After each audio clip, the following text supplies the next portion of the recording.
The living room, where the family meets to discuss issues, any issue which may be bothering one of the family members.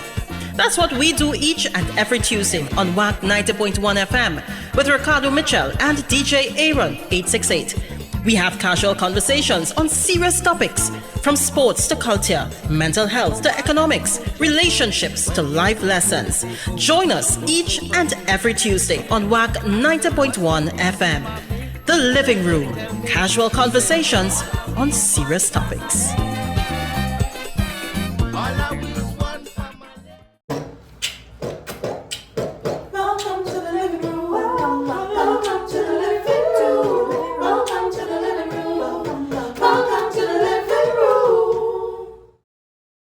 Hey, it is now 6 p.m. here in Trinidad and Tobago. I don't know what time it is where you are, but I'm glad to know you're locked onto the True Nation station, WACK 90.1 FM, where we are. Culture crazy. First and foremost, let's kick this off as we always do, all right? Must give thanks and praises to the Almighty for granting us the gifts of life and seeing another day. No matter what time of day it is, you must always give thanks. And secondly, we must say thank you to those that went before us, and we are not just talking about our ancestors, the original inhabitants of Trinidad and Tobago, because we all know our seperate, iterate, and say it with the chest at Columbus lied, but also to our brother in music, Tony Prescott, where the P this week stands for. Well, boy, it's two P's. Uh-huh. And no, not an pod. The first P is performance. Right. I had the pleasure of seeing Mr. Prescott in action this weekend, and he bad. Uh-huh. Yeah, he bad. Right? I know the man could sing. Well, I know he could perform. I know he could handle renditions. But he come out in our outfit day. I know he just keep it tight. I know he just keep it 100. But he come out in a shot day. It wasn't a shirt, it was a shot. Right. I say, oh, I buy Tony, but he come out for them. But he bad. Nice. Right? And the second P is for prime time. Uh-huh. Prime time. Yo, watch out Golden State Warriors game. Greatness. No. It's just that this is the week where ministers go from from just being ministers to being prime. Yeah. I thought. Okay, Optimus. Yeah. Maximus, all kind of thing. Yeah.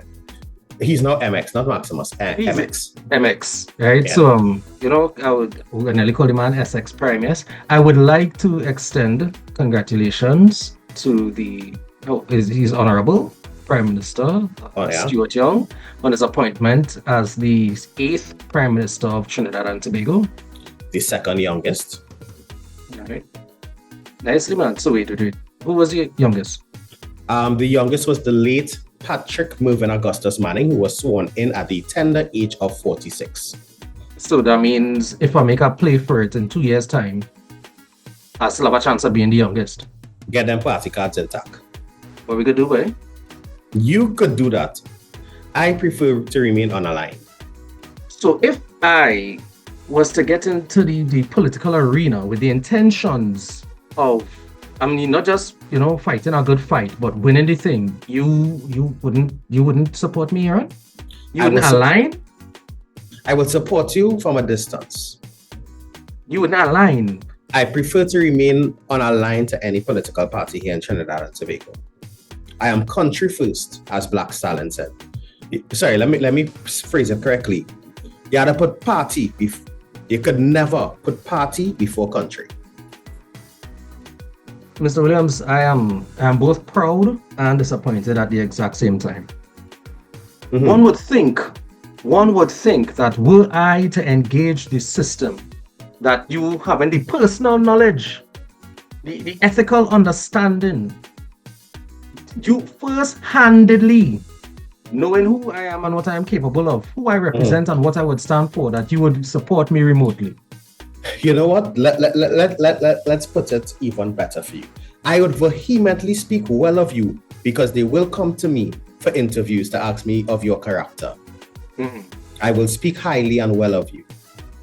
So you will speak well of me, but you would not stand in support of... Listen, you wouldn't believe. I had you in charge. I was going to put you down as permanent secretary of every ministry. You know it's the messed up part in it, and we're happy about it at the same time. I'm glad they didn't give me ministerial work because a minister is just a figurehead. but the permanent secretary work is where it lies, and I appreciate that. So you know what? Mm-hmm. I will support you from a distance. I will be a party financer. That's what we're talking about. but I will willingly take the work as the permanent secretary in the Ministry of Culture. I was you don't understand, I was trying to get a code that I was going to push for executive president style thing, Oh, well, we don't talk about that here now. We'll get people ideas. Because anyway. Honestly, as you started with, congratulations to the now honorable, the new Prime Minister.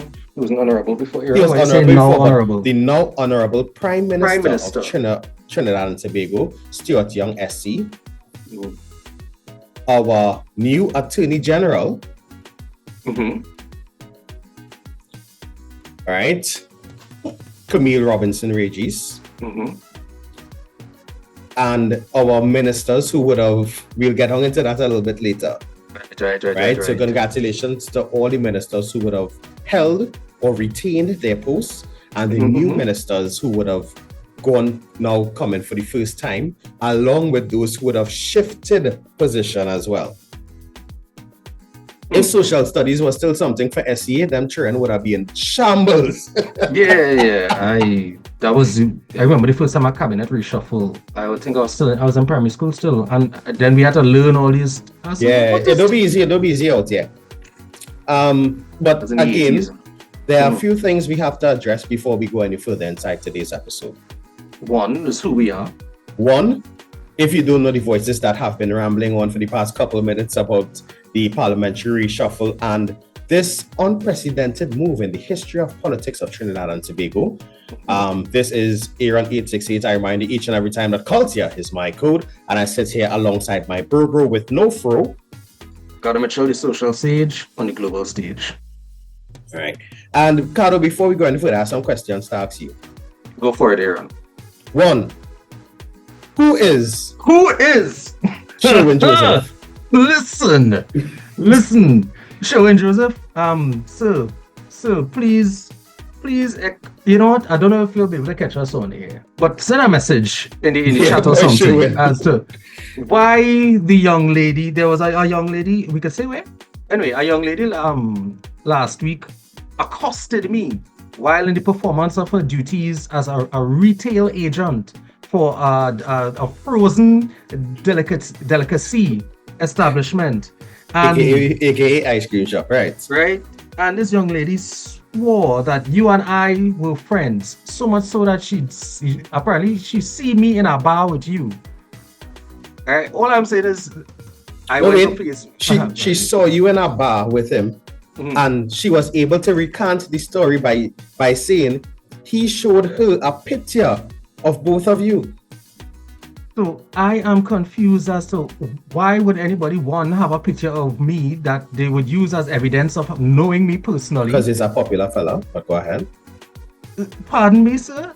Anyway, and two, why somebody who I have no recollection of has a picture of me with them? I have not juvaed in a very long time. I have not carnivaled in a very long time. But Sherwin Joseph, I don't know if you have a nickname that you go by that I am unfamiliar with, but you're not on my Facebook. Actually, Hey, now I don't really start looking for it. Anyway, it was an interesting experience. And I do understand now how mistaken identities could be quite entertaining as well as detrimental. This young lady refused. If put up was a person, it could have been you. She refused to believe that I did not know who you are. And if I do know who you are, sir, I sincerely apologize. And I will blame our nickname culture for it. Right? But it was quite interesting. So Aaron, I hope, having not been able to answer the first question, that I answered your question. Yeah. And secondly, what safety protocols do you employ when using restroom facilities? So this is the road going down. We have no code this evening. No, and the reason why I asked this question, let me preface it a little bit. On Saturday, I should start by saying first and foremost, thank you very much to Tony P. Yes, right? sir. He graciously accepted my invitation to be a surprise entertainer for my parents' 60th birthday party. And Tony P, he did not disappoint at all. Because everybody thought that I was going to bring Joshua to perform. Yeah, yes, you're twin, you're stunt double. Yeah, my stunt double. We don't look alike, but yeah. No, they're very similar physics, man. Get on, man. It's only the beard that's give only apart. Thanks, good point. Just like me and Shaka, the same height. Anyhow, second right? star. Not Shaka, like Shaquille O'Neal. We're the same height. Oh, anyway, as you will say, right? And I also want to shout out my aunt Lisa. She would have pre or soft launched a new venue that we'll talk about at a later show, right? And Ricardo regaled us with stories of his security sweep of venues. I think is a completely reasonable course of action. Right. All right. So let me preface this thing, because every time I say preface, I just want to tell you it's preface. So let me preface this thing. Preface, prefer, tomato. And you know what? I could be wrong. It could be preface. And so anyway, let me warm up with this. Right. First and foremost, there are very, very, very few things that I fear. I am not afraid of much. Of course, the face of God, at the end of the day, I have that ultimate respect, right? But in terms of, I'm not afraid of spiders, I'm not afraid of heights, I'm not afraid of frogs, nothing, right? I've been held up at gunpoint. I was not afraid. I've been involved in a police chase in a stolen PH vehicle. I was not afraid. That's a real funny story. There are several situations that fear might be a natural response. Okay, I was afraid the time I was on the second-hand jet ski that shut down off Tyrico Bay. But there was more concern than it was fear. I just saying, I've had some adventures and I'm not afraid of many things. There are two things of which I do express heightened concern that could be misconstrued as fear. One is fighting a vagrant, right? Because them fellas on a diet that suggests they have a higher level of athleticism and fortitude than I might have, especially in my current state. Right? I'll get a joke about that after. Right? So I ain't looking for the action. Secondly, I would admit the idea of being trapped in a bathroom, particularly a strange bathroom, it unsettles me severely. I mean, the ultimate worst case scenario of this thing is getting stuck or locked in a porta potty, a park disposal, right? That is one of the worst. I'm not playing that. Being stuck in one of those things, I ain't looking for the action at all. But generally, if I go into a bathroom that I'm not familiar with, I always lock the door with the door open to make sure that the door could unlock. Because I don't want to be the person stuck in your bathroom calling you on the cell phone asking you to come out, or worse yet, to having to bang down the door for somebody to rescue me from a function that I have been performing since I was a wee lad. So yes, I always click the lock and unclick it with the door open to make sure that the door could unlock. Or having to climb over the wall. Or if there is one to climb over. Yeah. Right? I ain't looking for the action. I'm not looking for it. All right. Right, you're not appear to be amused by my wisdom. As you mentioned, the socially displaced comment there, right? Last year, sometime around November, I was going for a visa appointment, right? And you all know how, if you all live Trinidad and Tobago and are listening to WAC 90.1 FM, you all should know how difficult it is to procure a park when going for that US visa appointment. And I took a risk. I'm not going to lie to anybody. I took a risk. And I paid a socially displaced gentleman $40 to watch my car for me while I went in for the visa appointment. I have questions for you as you're actively listening. Now, for those of you that know, to go in, you can't go in with your phone. You can't basically go in with anything. You just had to go in with you and your file and your documents, right? So I've gone in. Right here now.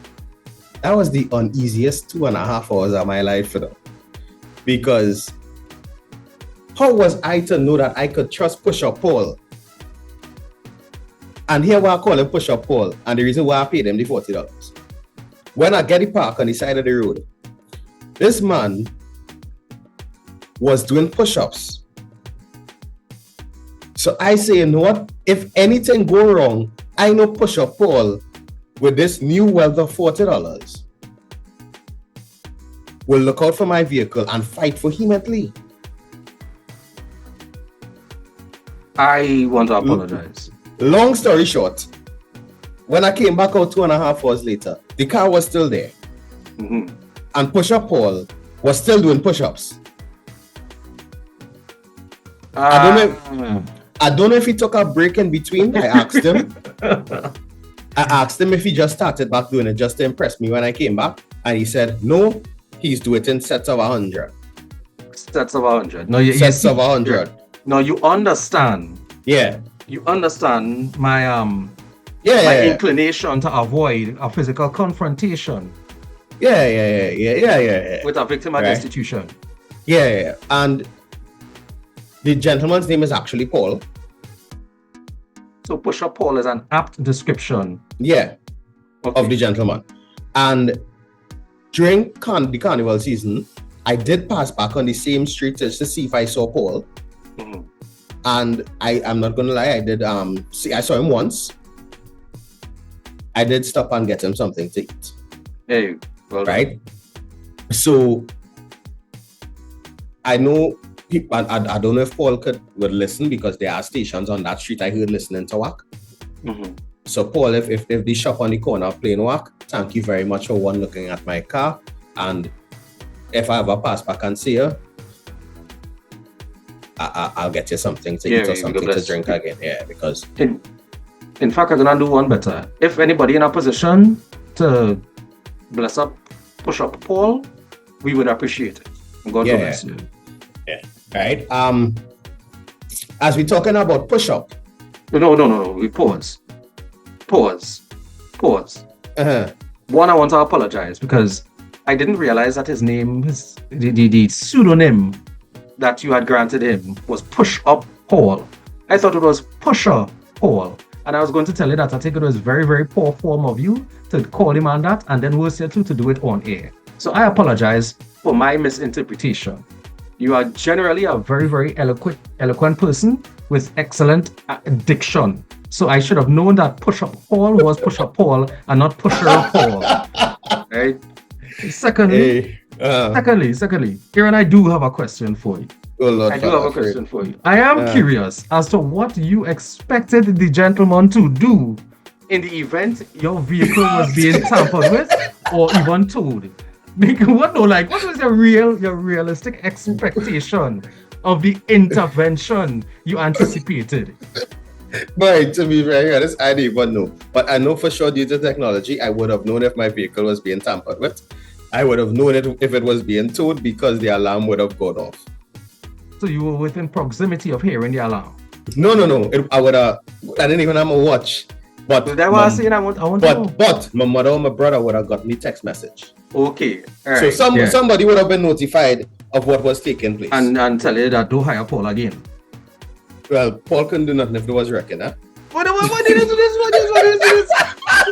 This was saying around you literally hired the man to keep an eye on the guys. Just watch literally, just watch it. Just let you know what happened. And also, if I went back and I didn't see the car, he could have told me, boy, the wrecking, you know. Right. And then I would have known not to be scared in fear of theft. I would have known to proceed now to walk all the way down to Ryson Road, which I stopped by ATM to go and get back my car. You know what they run noted? So Paul was a watchman. Big up you, Paul. Right. Anyway, big up you, Paul. But as we're talking about push-up, there were some ministerial movements which caused certain push-ups in rank. Yeah, push-up crosses. Not bad. And I don't know if to call some of them push-downs. Or pull-downs. Right? Whoa. So let's see if I could recap some of the changes our Minister of Finance, Colin Imber, has been shifted or pushed across to public utilities, with Vishnu Danpal being pushed up to the Minister of Finance. Okay. All right. Vishnu Danpal is a former permanent secretary within the Ministry of Finance. So he has astute knowledge of the ins and outs of that ministry. Right?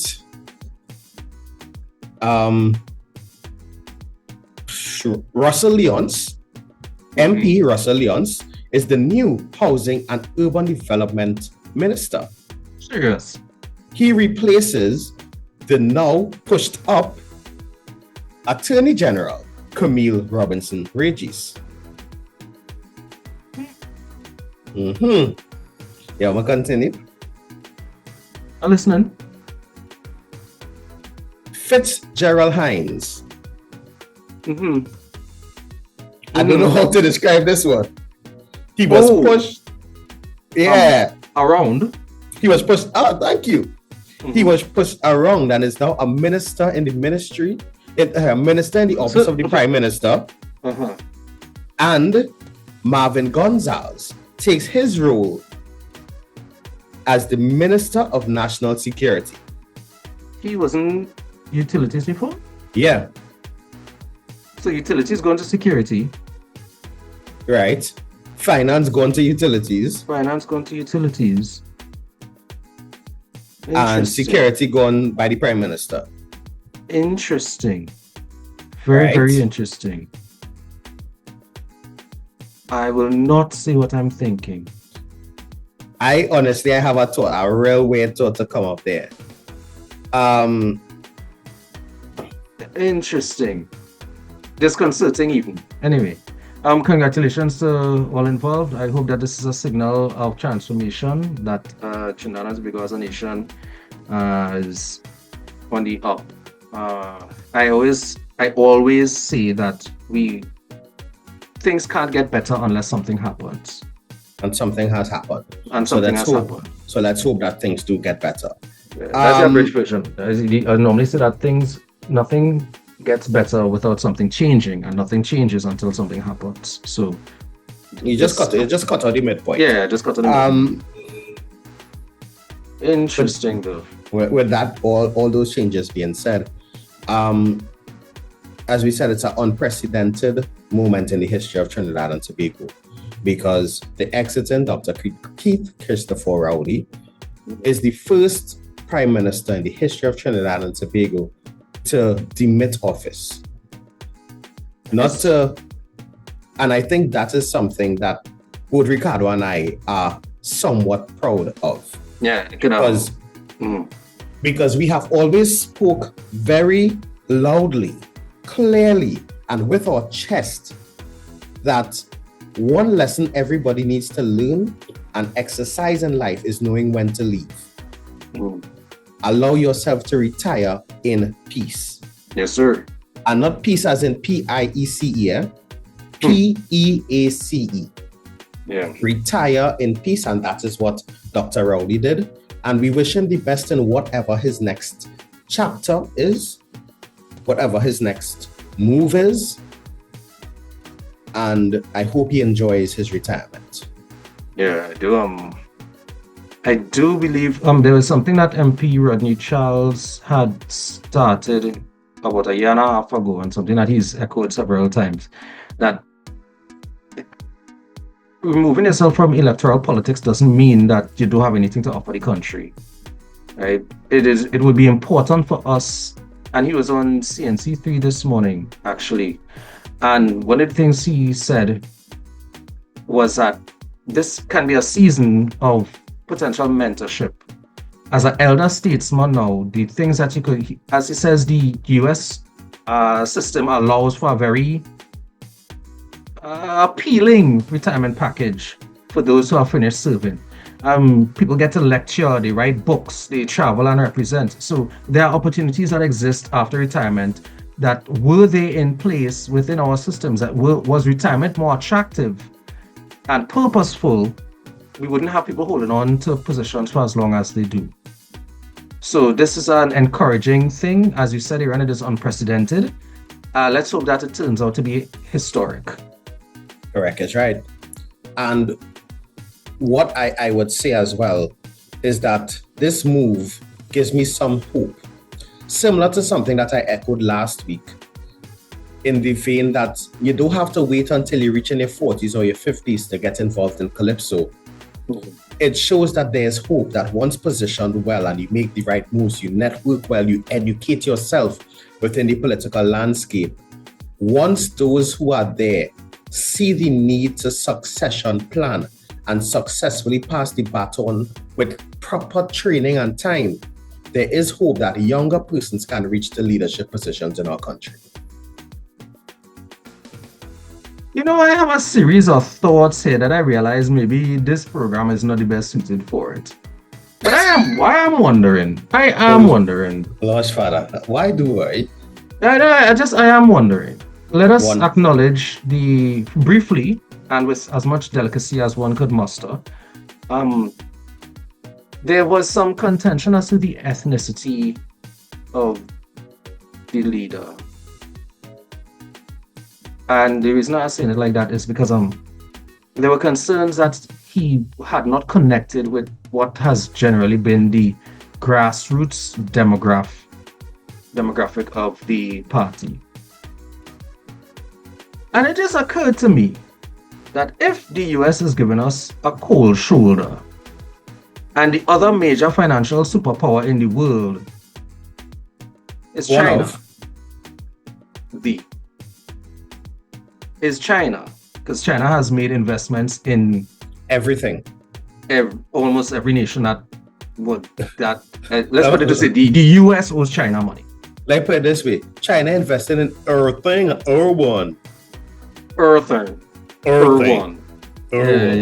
Well, that was a soft signal, but anyway. But here now, I honestly have so many questions. And as you said, this is not the right platform for it. Let me see. Maybe we should call a little earlier during the day and for speak out. Yeah, please. When I can't call and speak out, they're gonna make out my voice. They're gonna make it out. Yeah, right. And then people can start a question, man. Then I might become a meme like Terrence Dale sing yesterday. I want to know if he is on the Isaac Blackman workout program. This man was jumping up to the ceiling. Oh, what a wonderful feeling. This man is taking Omega XL. What is...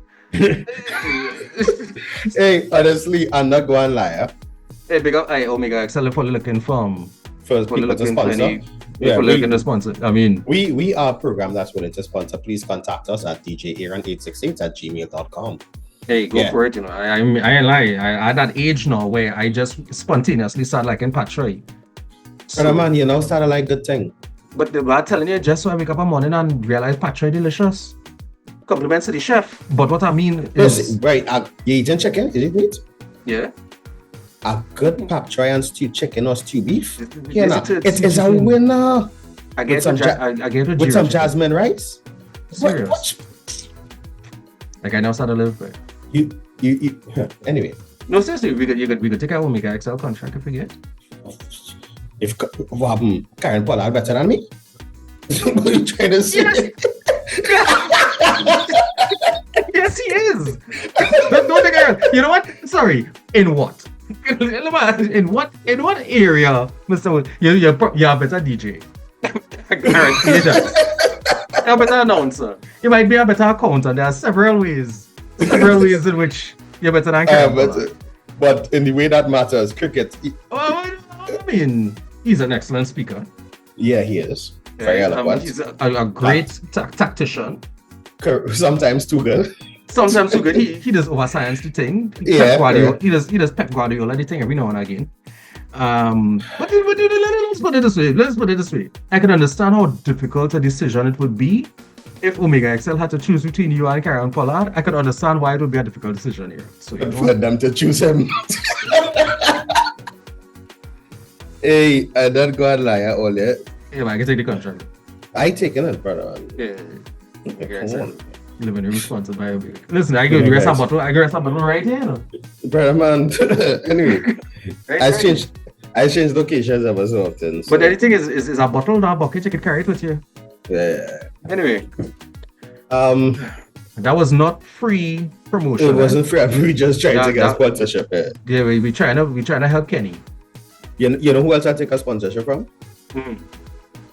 They say Pie Jameson Man that- because I think it's that. Because competing brands. No, the pie man who is passed by me on an evening around 4:30. So Wait, when you say pass by you? yeah, a pie man now start a pass, like drive past in the car. Yeah, They want a bread van. serious. Yeah, he have a mean hops and chana. That's one of my earliest comfort Correct. foods. My dad actually used to take me to La Cocina very often to get me hops and chana. And I grew fond of it then, and I actually stopped eating it. And the other day I was home, can't remember what I was doing, and I hear the beep beep. I say, "Hey, Lamoche, hey, Brett, a pastry man, a pie man." And it was one of the days I was abstaining from meat, and I said, "Let me try this bread and chana, this hops and chana," and it slapped. Interesting. I could actually vividly remember having bread and chana sandwiches at Monrepo Primary School as a child, from maybe as young as 5 years old, 5 or 6 years old. Yeah, bread and chana is a win. Big up Boy and Butch and Junior and Mitch and the brothers. Rex, big up Rex. I also want to say, guys, they always say after one day it's the next, right? It could be up one day and down the next. Safety is very important on this road that we walk called life. Signs are put there for our safety. And, and over the last weekend, some persons would have witnessed it across at the sister aisle.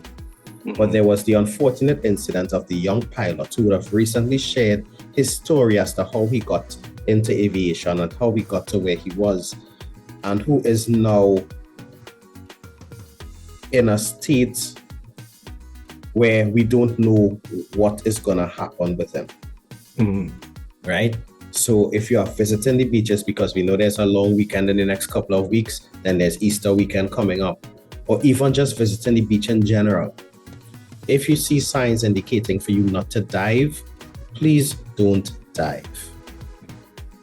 If you know you can't swim or are not a strong swimmer, don't proceed into waters that you can't manage.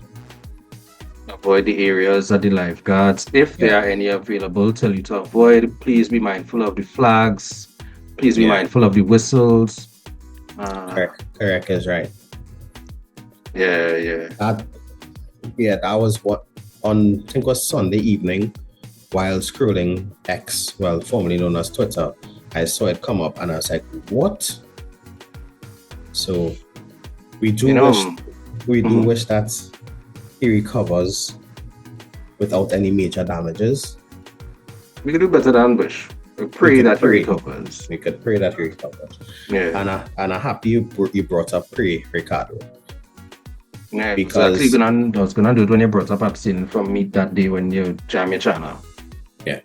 But one of the things that we are observing here in Trinidad and Tobago, in our beautiful multicultural state, is the observance of Ramadan and the observance of Lent at the same time, running concurrently.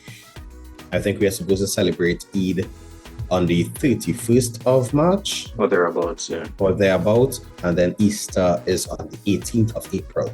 If I'm not mistaken, Spiritual Baptist Day is the 30th of March as well. So we presume that but if Eid falls on the 30th, because which would be anticipated, there would have been holidays consecutively. So then concurrently means same time. Yeah. So they would have been celebrated. That means on the same day. That means we would have had a 4-day weekend, Monday and Tuesday, but now but But because the moon was sighted a day later than anticipated, I believe it just moved the holiday to the 31st, which means still mean we're gonna get a 4-day weekend. Yeah, quite. Yeah, as far as we know. But we don't know we're really concerned about. We'll wait for the Prime Minister to proclaim the holidays. I'm sorry, the President to proclaim the holidays. My apologies. Right. But right, as we're talking about these religious observances, we always talk about spiritual fitness being very important here in the living room. Mm-hmm. And in this time, spiritual fitness is something that we need to exercise, that we need to build, we need to strengthen. Mm-hmm. And we strengthen spiritual fitness by working on the fruits of prayer, the act of prayer, right? And I think this is something that we rarely ever do here in the living room. We start with a prayer, we may talk things about it, but we rarely ever have a serious conversation surrounding prayer, spirituality, and growing in faith as a man. Mm-hmm. Because for me, Ricardo will tell his side of this after, I have started going to church more frequently. And I used to go once a month, once every 3 weeks, or whatever the case may be. But now I try my best to do every single week.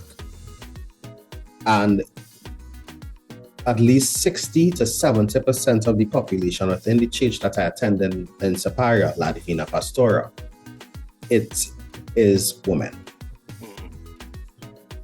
And and the men who are there are mainly over the age of 50. Right. So I am asking, begging, pleading for the younger men out there who are of the Catholic faith. Let's set aside some time each and every week to go back to church. Let's start with going to church. Or, as a matter of fact, let me start with having a conversation today about the importance of prayer and why is prayer important. So for the men out there, we are asking the question. Let's not wait till it's too late. Ricardo, why is prayer important today? All right. Prayer is important, particularly today. Well, prayer is important generally, but in the context of the question, I ask a bit of timestamp on it. So I'm going to refer to first and foremost the temporal aspect of this thing. I'm going to talk about the time factor. We are seeing within society a degradation. We are seeing a decline, an erosion of standards, an erosion of ethics, a growing sense of every man or woman for himself or herself. We are seeing a disruption of what community is. That is a direct consequence of individualism.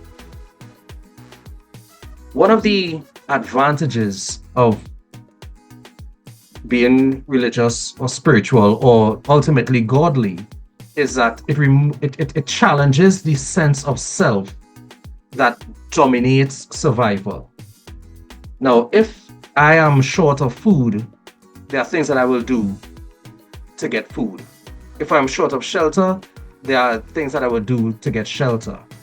The sense of survival that exists within us, whether it is physical or otherwise, moves us to do things we might not normally do, and often at the expense of other people.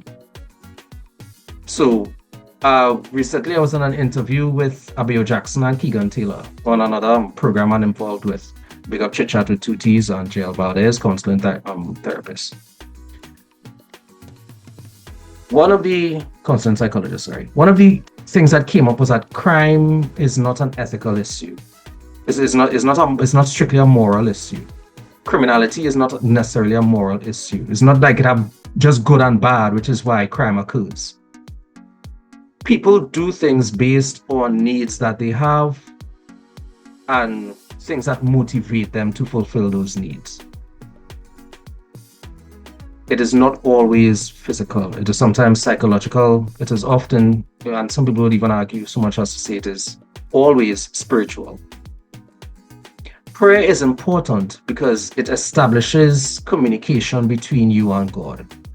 It is a means by which you surrender your sense of self to a relationship that is not just about you. The premise is that prayer removes the immediacy of your situation and allows you to put yourself, your life, the environment that you are in context of a grander scale, a larger scheme of things, one where an external focal point, an external ultimate good exists. Good is no longer a matter of what I would and wouldn't do based on what I think is right. Good exists ultimately in a perfect ethical maximum that is God. There is justice, there is mercy, there is love, there is compassion, there is the ultimate manifestation of the ethical spectrum is love, and that is God.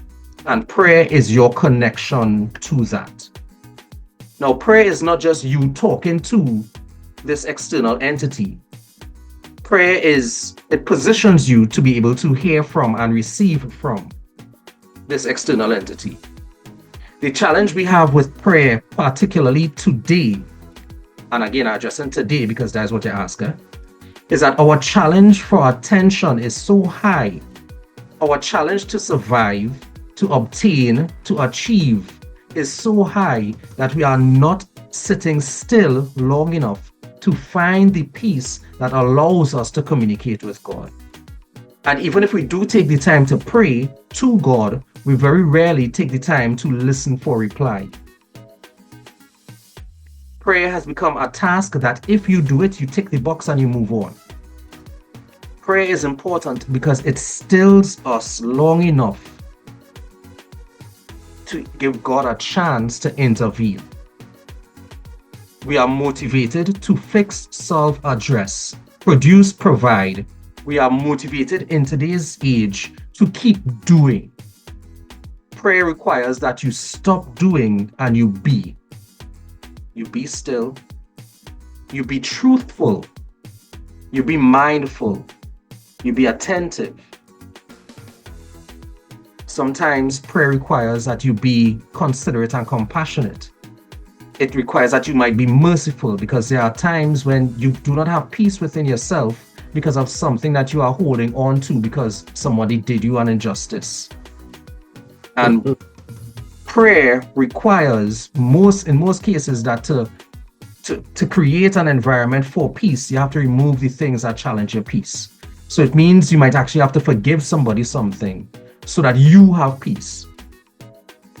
Forgiveness is not about what other people deserve. It is about you unburdening yourself of something that you might be a victim of.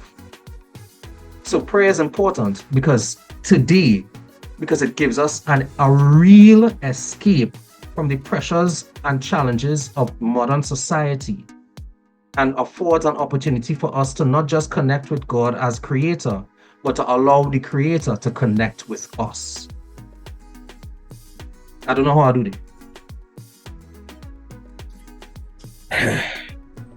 that. I know how I do. I know how I do. I know how I do. But I want to know what you think about it. Well, the people in the comments could let us know how you did in that definition. And one of the things that stood out to me is the being still. Mm-hmm. Because in this fast-paced world that we live in, we rarely ever take moments to be still. We rarely allow God's plan to work in our lives because we are ever in search of instant gratification and instant results. Immediacy, yeah. Right?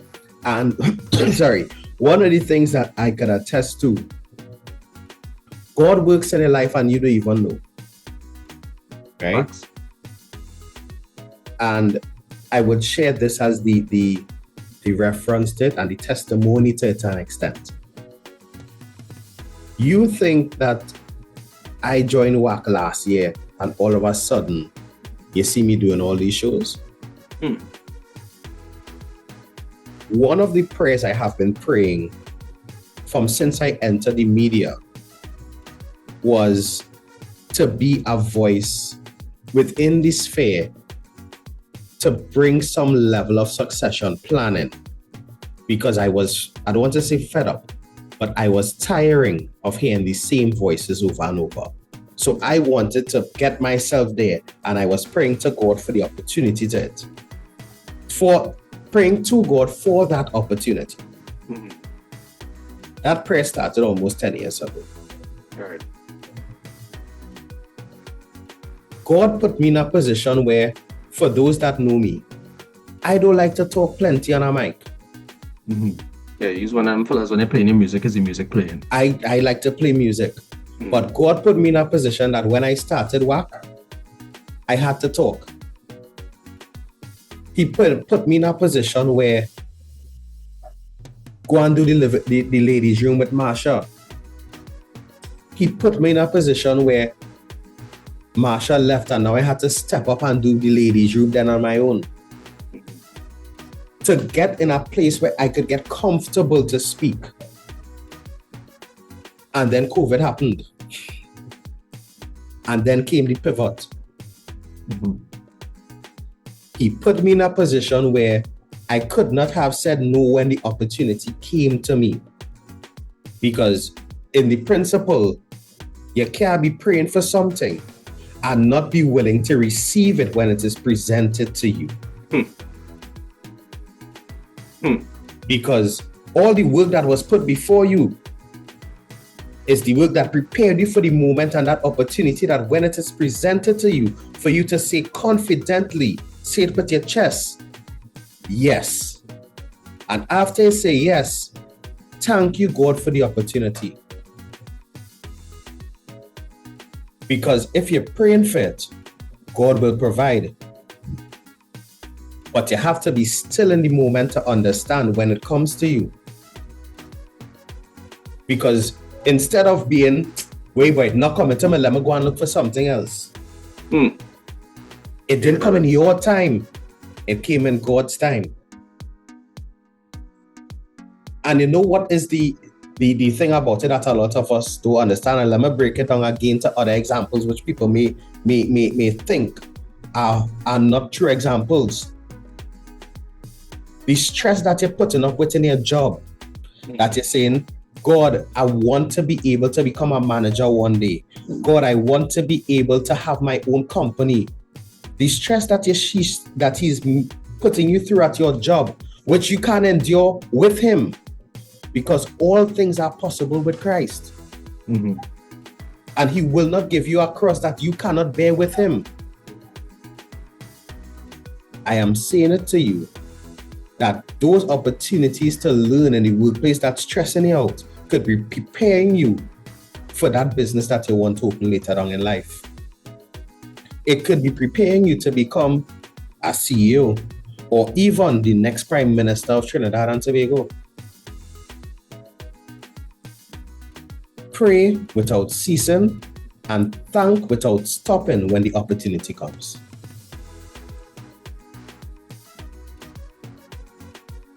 And the last one I'm going to say Cado, because Cado gave the theoretical definition. I gave you some real world definitions of it.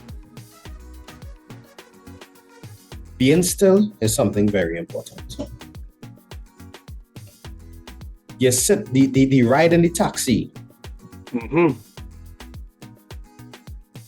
You might complain that, wait, boy, what's tripping is this driver listening to, boy? You could put in your headphones and say a prayer. The walk you go to walk in the morning is an opportunity for you to pray.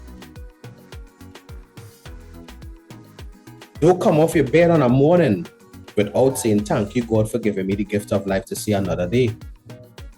Because the amount of people that would have not waken up, you had to say thank you for that, because life is a gift. And that's why we live in the present.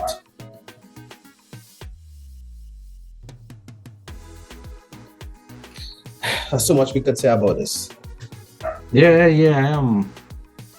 I'll be frank with you.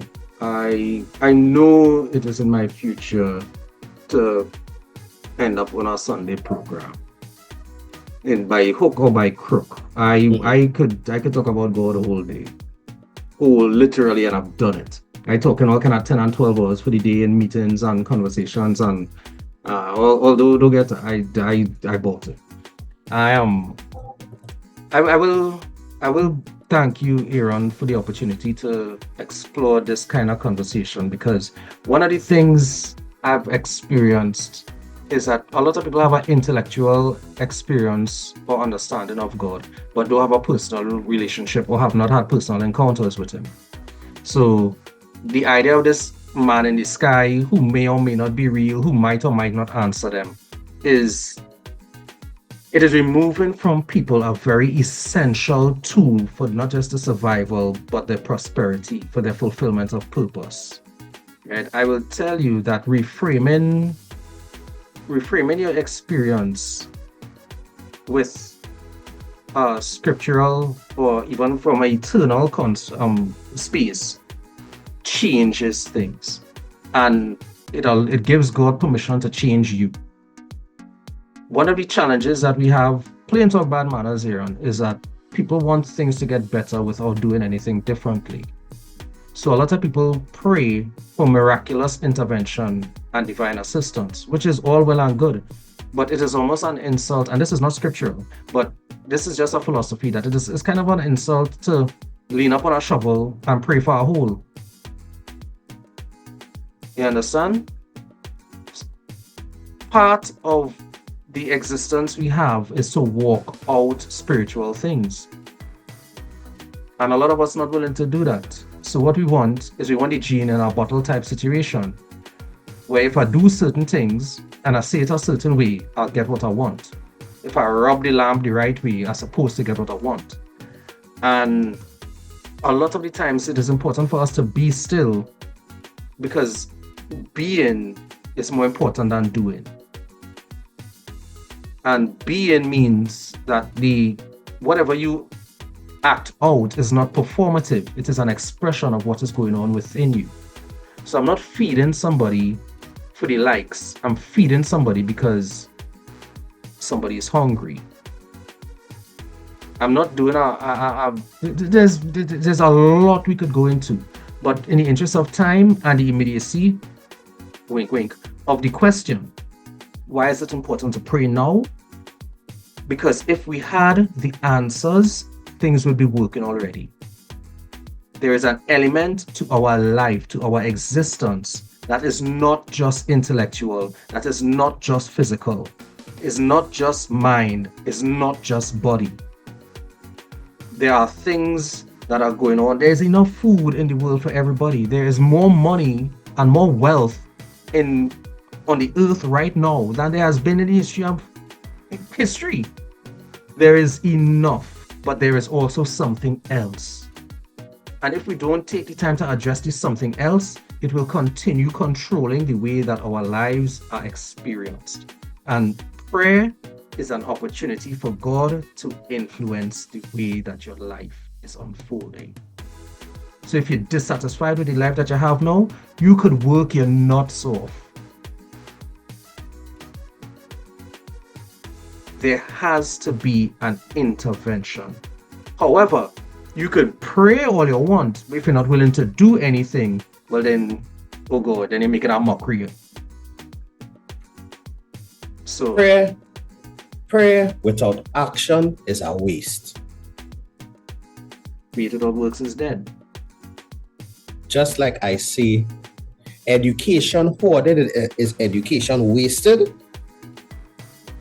Prayer without action is a farce. No, Aaron, imagine somebody hungry. Imagine I walk out of a fast food establishment and there is a hungry man outside. And he is hungry, and I decide with my food that I'm going to pray for him. Which one better serves the man? Let me call a man Push-Up Paul. Let me say Push-Up Paul. I could pray for Push-Up Paul and it might change his life, but feeding him today might save it. Correct is right. You understand? So let's not use prayer as an excuse to not do, but doing without prayer, the results that you get are not going to last, and they're not going to mean anything to anybody but you for a short period of time. If you really want to see what your life can be, include God. And one of the best ways to include God is to pray. True. And with that, we are perilously close to the hour of 7 p.m. here in Trinidad and Tobago. And Mr. Desmond is anxiously awaiting to give you great music from the Big Band show. Mm-hmm. And we didn't want to really just down the show. But tonight we wanted to tell you of the importance of prayer. And I will leave you with one thing I learned within last week's Mass on the first Sunday of Lent. Temptation is all around us. And one of the things about it is don't allow the temptation to take you to a point where you don't handle one of your basic responsibilities of life, that is prayer. The temptation of, way back, go and be late to work. You could rush and leave the house, but still find some time to pray. All right? I'll just leave that one as the example because we know how the highways, that 3 hours on a morning and 3 hours on an evening, it is easy. Well, from what I hear, with that third lane that open up, I hear things different. So it's 2 hours and 45 now. We could talk about that next week when we have more people. And no, I am not going to drive the highway car to see what's in the front, because I know you would have sent me to do it and listen to my recount of the story after. I am not taking that one for the team. Don't worry yourself. Cardo. Don't worry yourself. Cardo. I got to jump out while saying I want you in. No, we can leave that. I got to jump out while. Hey guys, want to say thank you very much and for locking on to the living room. Remember, this and all episodes are uploaded to DJ Aaron868 on YouTube. Some of them just go up late. I do apologize to our supervising officers. Right? Big up the SOs. Big up the SOs on them. Hey, this is yours truly, DJ Aaron868. I remind each and every time that culture is my cool. And I also tell you that love is the currency. So spends up today. Let somebody know you love them, guys. This is Ricardo Mitchell, the social stage and the global stage. Thank you for joining us in the living room. Remember, guys, the hourglass is opaque. We don't know how much time remains. So whatever you're doing, be good, stay safe, and say your prayers and go in your bed. Yeah, boy. Keep it locked.